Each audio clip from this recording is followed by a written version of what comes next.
बिस्मिल्लाहिर्रहमानिर्रहीम। अस्सलाम वालेकुम। कैसे हो बच्चों? उम्मीद करती हूँ खैरियत से होगे। कहानियाँ सुनना तो आप सबको बहुत पसंद है और अब बारी आ गई है कहानी लिखने की। तो यहाँ पर आपको एक तस्वीर दी गई है और आपको कुछ इशारात भी दिए गए हैं। आप देख सकते हैं यहाँ पर एक बूढ़े बाबा जी बैठे हैं और उनके साथ कुछ नौजवान लोग बैठे हैं। तो यकीनन ये इनके बेटे होंगे और कुछ नीचे लकड़ियाँ वगैरह रखी हुई हैं। तो शायद आपने ये कहानी अपने बचपन में सुनी हो।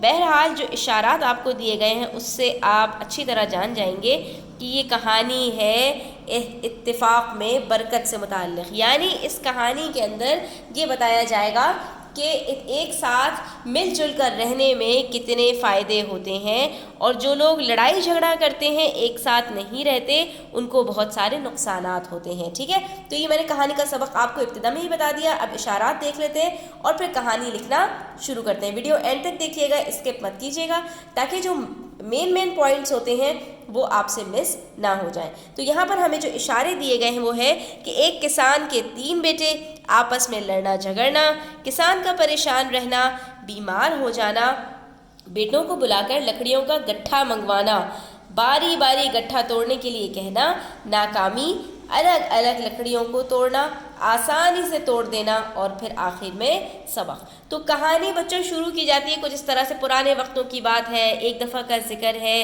पिछले वक्तों में ऐसा होता था या एक बादशाह था, इस तरह से कहानियों की इब्तिदा की जाती है।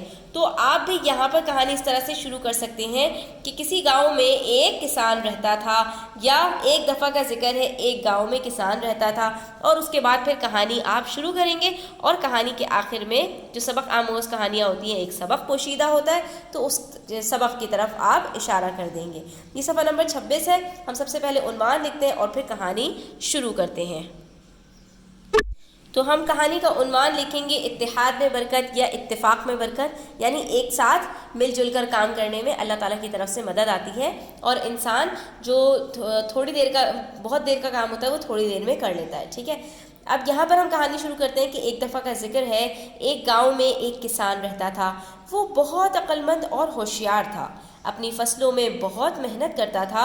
उसके 3 बेटे थे। ठीक है, हम थोड़ी सी इब्तिदाइया के अंदर बात को तूल देते हैं और पूरा पस मंज़र बयान करते हैं कि पीछे पीछे क्या क्या चीज़ें हो सकती हैं। तो हमने थोड़ा सा किसान के बारे में बताया, उसके बाद हम आ गए कि उसके 3 बेटे थे।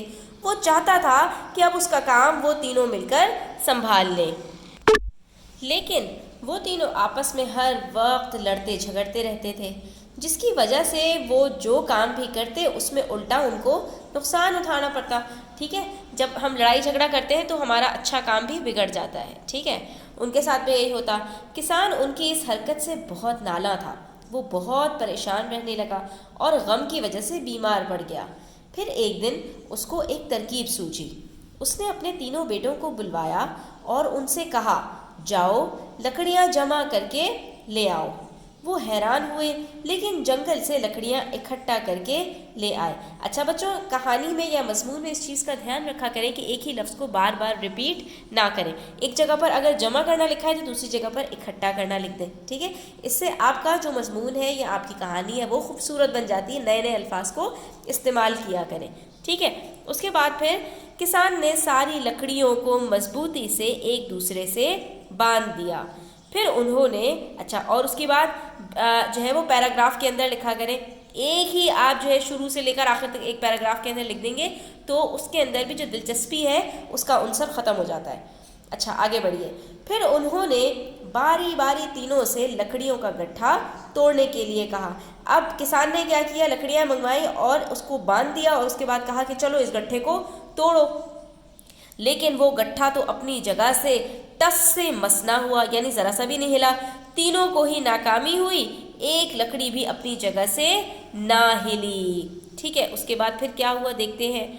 अब की बार किसान ने कहा, चलो गट्ठा खोलकर लकड़ियों को अलग अलग कर दो और फिर एक एक लकड़ी करके तोड़ो।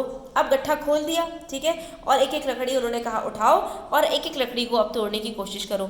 इस दफ़ा एक के बाद एक लकड़ी आसानी से टूटती चली गई। एक लकड़ी को तोड़ना क्या मुश्किल बात है, और वो भी जवान आदमी के लिए जो ताकतवर होते हैं। तो उन्होंने अब जो लकड़ियाँ थी वो एक एक करके तोड़ना शुरू कर दी और ये बड़ी आसानी से टूटती चली जा रही थी। ये मंजर देखने के बाद किसान ने बेटों को समझाया ہماری مثال بھی ان لکڑیوں کی طرح ہے، اگر سب سے جدا ہو کر رہیں گے تو ایسے ہی کوئی بھی مشکل یا دشمن آسانی سے وار کر کے توڑ کر رکھ دے گا، لیکن مل جل کر رہیں گے تو کوئی بال بھی بیکا نہیں کر سکتا۔ یہ ایک محاورہ ہے، بال بیکا کر دینا یعنی نقصان پہنچا دینا، تو بال کو بھی بیکا نہیں کر سکتا۔ اللہ کا حکم بھی یہی ہے کہ باہم اتحاد سے رہو، اپنی صفوں میں یکجہتی پیدا کرو، کیونکہ بے شک اتحاد میں یا اتفاق میں بڑی برکت ہے۔ تو ہم نے اپنے جو ہے وہ سبق کے ساتھ اس کہانی کو ختم کر دیا، اس کا اختتام کر دیا۔ تو بچوں اس طرح سے کہانی لکھی جاتی ہے۔ امید کرتی ہوں کہانی آپ کو پسند آئی ہوگی اور لکھنا بھی آپ نے سیکھا ہوگا۔ اب اپنے پاس بھی آپ لکھ سکتے ہیں، اور اپنا خیال رکھیے گا۔ ویڈیو اچھی لگے تو لائک کیجیے گا، اپنے فرینڈس کے ساتھ شیئر کیجیے گا، اور چینل سبسکرائب کیجیے گا۔ اللہ حافظ۔